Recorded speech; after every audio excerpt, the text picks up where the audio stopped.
Hello guys, welcome back. In today's video, I am gonna show you how to fix my Instagram account not showing in search bar. So it's pretty simple. Let's get started. You guys have to simply open up Instagram app on your mobile phone. So after opening up Instagram app on your mobile phone, you guys have to simply go to your profile icon by tapping on below right corner of your profile. So after tapping on that, here you guys have to simply click on the top right corner of horizontal lines, and here you guys have to simply select the setting and privacy, which is the first option. So after selecting it, here you guys have to simply scroll down until you find an option which is messages and story reply.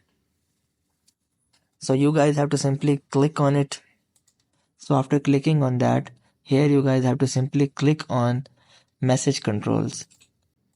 So after tapping on that, so here you guys have to simply select the option which is who can add you to the group. You guys have to simply tap on it, and here you guys have to simply allow it to everyone on Instagram.